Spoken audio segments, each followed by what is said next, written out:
శ్రీమాత్రే నమ. జయ గురు దత్తాత్రేయ నమ. ఈ వీడియోలో మనం వివిధ రాశులపై శుక్రగ్రహ ప్రభావం ఏ విధంగా ఉంటుంది, మరి శుక్రుడు ప్రస్తుతం జూలై 31వ తారీఖు నుంచి ఆగస్టు 24 వరకు సింహరాశిలో సంచరించడం జరుగుతుంది. ఆగస్టు 24 నుంచి సెప్టెంబరు 18 వరకు కన్యారాశిలోకి ప్రవేశించడం జరుగుతుంది. అయితే కన్యారాశిలో శుక్రుడు నీచ స్థితి పొందడం జరుగుతుంది. అంటే అత్యంత బలహీనమైన స్థితి ఏర్పడుతుంది. సో అలాగే శుక్రుడు సింహరాశి యందు ఉన్నప్పుడు కూడా శత్రుస్థానం అవటం వల్ల ఇంకా బలహీనమవుతూ, ఒక విధంగా చెప్పాలంటే మీకు జూలై 31 నాటికి ఉన్నటువంటి 100% బలం సింహరాశిలోకి ప్రవేశించిన దగ్గర నుంచి కన్యరాశిలోకి ఇంచుమించుగా మనకి సెప్టెంబర్ 18 అంటే తులారాశిలో ప్రవేశించినంత వరకు కూడా శుక్రుడు నెమ్మదిగా తన యొక్క బలాన్ని కోల్పోవడం జరుగుతూ ఉంటుంది. అంటే 100% ఉన్నటువంటి శుక్రుడు 0 స్థాయికి రావడం జరుగుతూ ఉంటుంది. మళ్ళీ తులారాశిలోకి సెప్టెంబర్ 18 తర్వాత తన స్వక్షేత్రంలోకి చేరడం వల్ల తిరిగి మళ్ళా శుక్రుడు సంపూర్ణ బలాన్ని చేకూర్చుకుంటాడు. అయితే ఎవరి జన్మజాతకంలో అయినా శుక్రుడు యొక్క స్థితి బలాన్ని బట్టే వారి యొక్క వైవాహిక జీవితంలో ఉన్నటువంటి సుఖ సంతోషాలు, అలాగే ఆర్థిక పరిస్థితి ఏ విధంగా ఉంటుంది, అతడు సంపాదించిన ధనాన్ని లేదా పెద్దల ద్వారా వచ్చిన స్థిరాస్తుల్ని ఎంతవరకు జాతకుడు దాన్ని అనుభవిస్తాడు, ఆ స్థిరాస్తుల్ని వృద్ధి చేస్తాడా లేదంటే దాన్ని పూర్తిగా నాశనం చేయడం జరుగుతుందా అన్న విషయాన్ని, అలాగే జాతకుడు ఒక మంచి బట్టలు కట్టాలన్నా, ఒక వాహనంలో ప్రయాణించాలన్నా కూడా శుక్రుడు చాలా బలంగా ఉండాలి. శుక్రుడు బలంగా ఉన్నవాళ్ళు ఏదన్నా చిన్న ప్రయాణాన్ని కూడా ఫ్లైట్లో ప్రయాణం చేస్తుంటారు. ఖరీదైన కారులో వాళ్ళకి సమకూరుతుంటాయి. అది ప్రభుత్వం అవ్వచ్చు, సొంతం అవ్వచ్చు. శుక్రుడు బలం ఉంటే ఆ విధంగా అవి అనుభవంలోకి రావడం జరుగుతుంది. మరి శుక్రుడు బలహీనంగా ఉన్నప్పుడు కేవలం ఆర్డినరీ బస్సుల్లోనో జనరల్ కంపార్ట్మెంట్లోనో ప్రయాణం చేయవలసి ఉంటుంది. అలాగే శుక్రుడు జాతకంలో ఉన్న బలాన్ని బట్టి జాతకుడికి ఎటువంటి భార్య వస్తుంది, వివాహం తర్వాత భార్య ద్వారా ఎంత అదృష్టం వస్తుంది, అలాగే శుక్రుడితో కలిసి ఉన్న గ్రహాల స్థితిని బట్టి భార్య ఏ విధంగా ఉంటుంది, ఆవిడ యాటిట్యూడ్ ఏ విధంగా ఉంటుంది, ఆవిడ ఎంత పవిత్రంగా ఉంటారు, ఎంత సాంప్రదాయంగా ఉంటారు, ఎటువంటి గౌరవప్రదమైన కుటుంబంలోంచి రావడం జరుగుతుంది, అలాగే వారికి ఏమైనా దోషాలు ఉన్నాయా, సంతాన దోషాలు ఉన్నాయా అన్న విషయం కూడా జాతకంలో ఉన్నటువంటి శుక్రగ్రహ స్థితిని బట్టి కలిసి ఉంటుంది. సో ఏదైనా ఒక జాతకంలో ఎన్ని యోగాలు ఉన్నా జాతకుడు అందమైన జీవితాన్ని, సౌకర్యవంతమైన జీవితాన్ని అనుభవించాలంటే ఖచ్చితంగా ఆ జాతకుడు శుక్రుడు యొక్క బలం ఉండాలి. అంటే జన్మజాతకంలో శుక్రుడు బలం చాలా బాగుంటే వాడి జీవితాంతం సౌకర్యాలు ఉంటాయి. శుక్రుడు బలహీనంగా ఉంటే వాడు ఎంత ఉన్నా కూడా అనుభవించలేకపోతుంటాడు.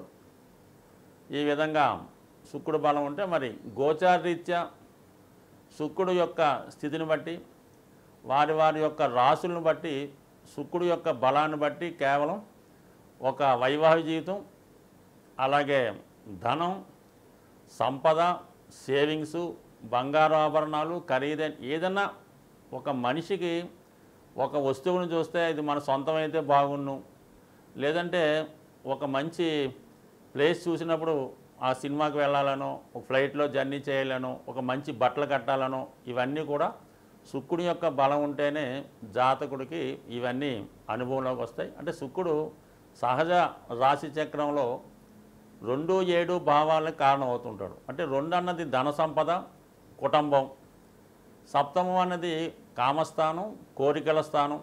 జీవితంలో అసలు మానవ జన్మ ఎత్తడానికే కోరికలు కారణం. ఆ కోరికలు తీరకుండానే జాతకుడు మళ్ళీ మళ్ళీ జన్మ ఎత్తుతూ మళ్ళీ కొత్త కోరికలు పెంచుకుంటూ తీర్చుకుంటూ ఉంటాడు. అందుకని శుక్రుడు జాతకంలో అత్యంత ఇంపార్టెంట్ అయినటువంటి గ్రహం. మరి శుక్రుడు దశావతారాల్లో పరశురామ అవతారానికి ప్రతీక అవటం వల్ల విపరీతమైనటువంటి కోపాన్ని కలిగి ఉంటారు. ఏదైనా సమూలంగా నాశనం చేసే శక్తి కూడా శుక్రగ్రహానికి ఉంటుంది. అలాగే నవగ్రహాల్లో అత్యంత శక్తివంత గ్రహం శుక్రగ్రహం. కేవలం శుక్రునికి మాత్రమే మృత సంజీవిని అనే అద్భుతమైన విద్య తెలిసింటే చనిపోయిన వాళ్ళని బతికించగలిగే శక్తి శుక్రగ్రహానికి ఉంటుంది. సో జాతకుడికి శుక్రబలం ఉంటే మరణస్థానంలో అయినా శుక్రుడు గోచారీత్యా అనుకూల స్థితిలో ఉన్నప్పుడు జాతకుడు మరణాన్ని కూడా పొందలేకపోతుంటాడు. అంటే ఎంత మరణస్థితిలో ఉన్నా శుక్రగ్రహ బలం ఉంటే జాతకంలో మళ్ళా మృత్యువు నుంచి తిరిగి కోలుకునే అత్యంత శక్తివంత గ్రహం శుక్రగ్రహం. అటువంటి శుక్రగ్రహం ప్రస్తుతం సింహరాశి అన్నది శత్రురాశి. ఎందుకంటే ఒక గ్రహం ఉచ్చస్థానంలోకి వెళ్తున్నప్పుడు బలాన్ని పొందుతూ ఉంటాడు. అంటే శుక్రుడు మీనరాశిలోకి వెళ్తే బలాన్ని పుంజుకోవడం జరుగుతూ ఉంటుంది, అది ఉచ్చస్థానం. మరి కన్యారాశిలోకి వచ్చినప్పుడు శుక్రుడు బలహీన స్థితి పొందడం జరుగుతూ ఉంటుంది. ఆల్రెడీ శుక్రుడు జలతత్వ గ్రహం, సింహరాశి అగ్నితత్వ గ్రహం. అందుకని శుక్రుడు ఈ సింహరాశిలో ప్రవేశించినప్పటి నుంచి వ్యక్తిగతంగా ప్రతి జాతకుడికి కూడా ఆర్థిక పరిస్థితి కంపల్సరీగా వాడు దాచుకున్న ధనం, సంపాదించిన ధనం ఆవిరైపోతూ ఉంటుంది, మనం మొత్తం ఖర్చు అయిపోవడం జరుగుతుంటుంది. అలాగే మనీ రిలీజ్ అవ్వడం కూడా కష్టం ఉంటుంది. అంటే ప్రభుత్వం వారు మరి ప్రజలకి సప్లై చేయవలసిన ధనం సకాలంలో చేయలేకపోవడం వల్ల, పెద్ద పెద్ద వారి నుంచి ధనం బయటికి రాకపోవడం వల్ల మనీ రొటేషన్ తగ్గడం, తద్వారా వీళ్ళు ఆర్థిక పరంగా ఎదుర్కోవడం జరుగుతుంది. దాని తర్వాత శుక్రుడు ఆగస్టు 24 తర్వాత కన్యారాశిలోకి ప్రవేశిస్తాడు. కన్యారాశిలో ప్రవేశించడం ఇంకా అక్కడ ఉన్నటువంటి కేతుతో కలుస్తాడు. ఎప్పుడైతే శుక్రుడు తన శత్రుగ్రహం అయినటువంటి కేతుగ్రహాన్ని కలుస్తాడో 100% జాతకుడు మొత్తం తన యొక్క ఆర్థిక పరిస్థితి జీరోకి రావడం జరుగుతుంది. ముఖ్యమైన అవసరాలు కూడా మనీ ఇబ్బంది పడడం జరుగుతుంటుంది. దానికి అదనంగా మనకి ఆగస్టు 27 నుంచి కుజుడు కూడా మిథున రాశిలోకి వచ్చి చతుర్థ దృష్టితో శుక్రుడిని కేతువుని చూడడం జరుగుతుంటుంది. అంటే రెండు శత్రుగ్రహాలు మన శుక్రుడి మీద వీక్షించడం వల్ల, శుక్రుడు బలహీనం అవటం వల్ల ఇది ఖచ్చితంగా జాతకుడికి ఏ రాశి వారైనా ఏ లగ్నం వారైనా వాళ్ళు ఖచ్చితంగా ఆర్థిక పరంగా చాలా స్ట్రగుల్ పడతారు. రెండు వైవాహిక జీవితంలో సమస్యలు ఎదుర్కొంటారు. వ్యక్తిగతంగా జాతకులు స్త్రీలై ఉంటాయి, స్త్రీ జాతకం అంటే ఖచ్చితంగా స్త్రీలకి అనారోగ్య సమస్యలు, అలాగే గైనికి సంబంధించిన ప్రాబ్లమ్స్, నరాలకు సంబంధించిన ప్రాబ్లమ్స్, చర్మ వ్యాధులు లాంటివి వచ్చే అవకాశం ఉంటుంది. కాబట్టి ఖచ్చితంగా స్త్రీలు ఇంచుమించుగా మనకి ఇప్పటి నుంచి రాబోయే సెప్టెంబర్ 18 వరకు చాలా విషయాల్లో జాగ్రత్త తీసుకోవాల్సి ఉంటుంది. వృశ్చిక రాశి వారికి సప్తమ వ్యయాధిపతిగా శుక్రగ్రహం పరిపాలిస్తూ ఉంటుంది. సప్తమం అంటే కంప్లీట్గా వివాహం. వృశ్చిక రాశి వారికి వివాహ కారకుడు, వివాహ స్థానాధిపతి కూడా శుక్రుడే అవుతుంటాడు. అలాగే 12వ స్థానానికి శుక్రుడు అధిపతి. అంటే జాతకుడు యొక్క ఖర్చులు, సుఖాలు, నిద్ర, అతని యొక్క లగ్జరీ ఇవన్నీ కూడా శుక్రుడి మీద ఆధారపడి ఉంటాయి. సో ఈ కారణం వల్ల ఏంటంటే జాతకుడికి సాధారణంగా వృశ్చిక రాశి వారికి వివాహం అయిన తర్వాతే జీవితం సుఖంగా గడిపినట్టు కనబడుతూ ఉంటుంది అన్నమాట. అంటే శుక్రుడు యాక్టివేట్ అవుతాడు. ఆ కారణం వల్ల కొద్ది కంఫర్ట్ అయిన జీవితం రావడం జరుగుతుంటుంది. చాలామందికి అత్తగారి ద్వారా, భార్య ద్వారా ఆస్తి కలిసి రావడం, అలాగే మరి సౌకర్యాలు కొన్ని బండి వాహనం కానీ, కారు కానీ, ఇల్లు కానీ, మంచి ఖరీదైనటువంటి ఫర్నిచర్ ఇవ్వడం వల్ల జాతకుడు సుఖపడడం అన్నది చాలా వరకు వృశ్చిక రాశి జాతకాల్లో మనకు కనబడుతూ ఉంటుంది. అయితే కేవలం వారి జన్మ జాతకంలో శుక్రుడు ఉన్న బలాన్ని బట్టి జాతకుడి యొక్క వివాహ జీవితం, భార్యతో అన్యోన్యత, భార్య యొక్క గుణగణాలన్నీ ఎక్కువగా ఈ వృశ్చిక రాశి మీద ప్రభావం చూపుతూ ఉంటాయి. మరి ప్రస్తుతం శుక్రుడు దశమ స్థానంలోకి రావడం జరిగింది. అంటే 12వ స్థానాధిపతి 10వ స్థానంలోకి వచ్చినప్పుడు వృత్తిపరమైనటువంటి ఇబ్బందులు ఎదుర్కోవడం జరుగుతుంటుంది.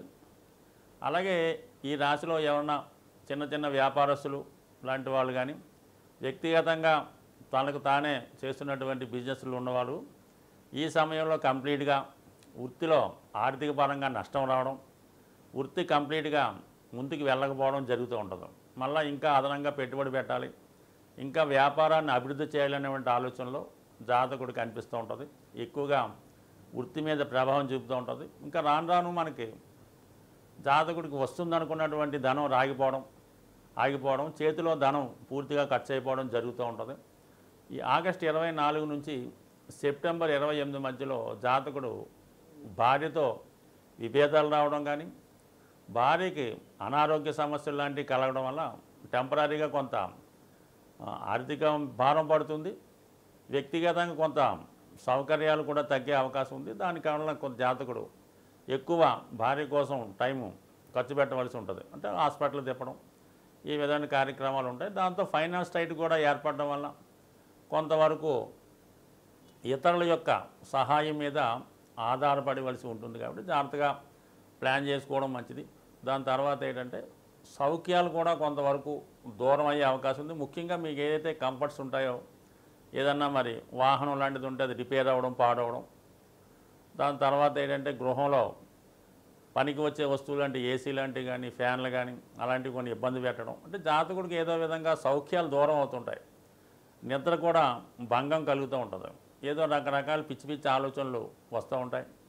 అనేక రకాల కోరికలు జాతకుడికి ఈ సమయంలో కలగడం జరుగుతూ ఉంటుంది.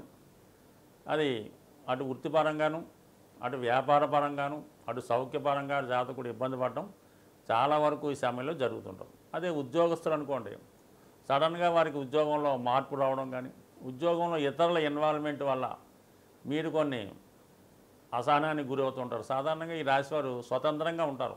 ఇతరులు వీళ్ళ యొక్క వ్యక్తిగత విషయాల్లో కానీ, వృత్తి సంబంధించిన విషయాల్లో ఇతరుల ఇన్వాల్వ్మెంట్ పెద్దగా నచ్చదు. మరి ఈ కారణం వల్ల ఏంటంటే వృత్తిపరంగా కొంతవరకు మీరు టెంపరీగా కొన్ని రోజులు సెలవు పెట్టడం కానీ, మీ బాధ్యతలకు దూరంగా ఉండడం కానీ జరిగే అవకాశం ఉన్నది. సో ఎవరికైనా సరే ఈ సమయంలో ప్రస్తుతం ఉన్నటువంటి గ్రహస్థితి అంటే ఈ శుక్రుడు ఒక విధంగా బలహీనం అవడం వల్ల భార్యకి ఇబ్బందులు, జీవిత భాగస్వామితో సమస్యలు వస్తూ ఉంటాయి. మరి కుజుడు, రాష్ట్రాధిపతి కుజుడు కూడా మరి 7వ స్థానంలోను, మళ్ళీ అలాగే ఆగస్టు 27 నుంచి అష్టమ స్థానంలో ఏర్పడడం. మరి అటువంటి కుజుడు మళ్ళా నీచ శుక్రుడిని వేస్ట్ చేయడం వల్ల కొంతవరకు ఒక విధమైనటువంటి వ్యక్తుల దగ్గర నుంచి మీకు కొన్ని అవకాశాలు రావడం జరుగుతుంటుంది. అంటే వాళ్ళు మిమ్మల్ని మోసం చేద్దామనో, ఏదో విధంగా మిమ్మల్ని ఇన్వాల్వ్ చేద్దామనే ఉద్దేశంతో ఒక విధంగా మిమ్మల్ని టెంప్ట్ చేస్తుంటారు. ఏదో విధంగా మిమ్మల్ని బలహీనపరిచి మీ యొక్క బలహీనతని ఆసరాగా తీసుకొని ఏదో విధంగా మిమ్మల్ని లొంగ తీసుకునే ప్రయత్నాలు కూడా జరుగుతుంటాయి. సో ఈ కారణం వల్ల అయితే మీరు ఎట్టి పరిస్థితుల్లో కూడా బలహీనతలకి, ముఖ్యంగా స్త్రీల యొక్క ఆకర్షణకు కానీ, అలాగే ఈజీ మనీ, ధనం అలాంటి వాటి గురించి ఆశపడడం కానీ, ఏదన్నా చవకగా వస్తుందని కొనటం వల్ల ఖచ్చితంగా దాని తర్వాత నష్టపోవడం, పైపెచ్చు కొన్ని క్రిమినల్ కేసులు లాంటివి కానీ, లేదంటే వేరే విధమైనటువంటి కేసుల్లో ఇరుక్కునే అవకాశం ఉంది. ముఖ్యంగా చెప్పాలంటే శుక్రుడు ఎప్పుడు కూడా జాతకుడిని చెయ్యని తప్పుకి శిక్ష కలిగేలా చేస్తుంటాడు. సో ఆ కారణం వల్ల కొంచెం జాగ్రత్తగా వ్యవహరించండి. ఎటువంటి ప్రలోభాలకి లొంగవద్దు. సాధ్యమైనంత వరకు మరి ఎటువంటి ఆశకి పోకుండా, ఎటువంటి కోరికకి బెండ్ అవ్వకుండా జాగ్రత్తగా మీ తరహాలోనే స్ట్రైట్ ఫార్వర్డ్గా వెళ్తే ఎటువంటి ఇబ్బంది వచ్చే అవకాశం ఉండదు. శుక్రుడి యొక్క ఇబ్బందుల నుంచి, కష్టాల నుంచి బయటపడాలంటే ముఖ్యంగా మగవారు స్ఫటికమాల ధరించడం అన్నది చాలా అనుకూలిస్తుంది. దీనివల్ల మీరు ఎటువంటి వ్యామోహాలకి లొంగకుండా ఆర్థిక పరంగా స్థిరపడడం, మనసు కంట్రోల్లో ఉండడం జరుగుతూ ఉంటుంది. అందువలన కంపల్సరిగా మరి ఈ సమయంలో మీరు స్ఫటికమాల ధరించడం అన్నది ఉత్తమం. అలాగే ఆర్థిక పరంగా వ్యాపారాభివృద్ధికి గోమతి చక్రాలు ఒక 11 తీసుకొని చక్కగా శుభ్రంగా ఉన్నటువంటివి తీసుకొని ఒక కవర్లో, ప్లాస్టిక్ కవర్లో బయటికి కనబడే విధంగా క్యాష్ బాక్స్లో పెట్టుకోవడం వల్ల చాలా మంచిది. అలాగే మరి అవకాశం ఉన్నవాళ్ళు మీ ఇంట్లో అవకాశం ఉండి మీకు ఆనవాయితీగా ఉంచుతుంటే చిన్నది ఒక బొటన వేలు ప్రమాణం గలది స్ఫటిక శివలింగం కానీ స్ఫటిక శ్రీచక్రం కానీ వీలైతే 2 ఒక చోట ఉంచుకొని మరి స్ఫటిక శ్రీచక్రానికి కుంకుమతోనూ పూజ చేయాలి, లేదంటే కుంకుమతో కప్పి ఉంచాలి. స్ఫటిక శివలింగాన్ని ప్రతిరోజు కూడా వీలైనంత వరకు శుభ్రమైనటువంటి వాటర్తో అభిషేకం చేస్తూ వీలైతే మారేడు దళం అక్కడ ఉంచడం వల్ల 100% మీ యొక్క ఈ శుక్రగ్రహ ఇబ్బందులు తగ్గుతాయి. ఇంకా అవకాశం ఉన్నవాళ్ళు చిన్నపిల్లల యొక్క అంటే ముఖ్యంగా అమ్మాయిల యొక్క పుట్టినరోజుకి కానీ వాళ్ళు వాణి ఫంక్షన్కి కానీ లేదంటే వారికి వివాహం అవుతున్నప్పుడు మీరు ఆ ఫంక్షన్లో పాలకోవా అక్కడ ఉన్నటువంటి వచ్చిన వారికి పంచిపెట్టడం, లేదా పెద్దగా భోజనాలు చేస్తుంటే పెరుగు, ఆవు పెరుగైనా ఒక 5 లీటర్లు, ముఖ్యంగా 6 లీటర్లు పెరుగు ఈ పెళ్ళి జరిగినప్పుడు అక్కడ వాళ్ళకి కామన్గా ఇస్తుంటారు కదా మన ఊరిలో, అలాగే ఇవ్వటం.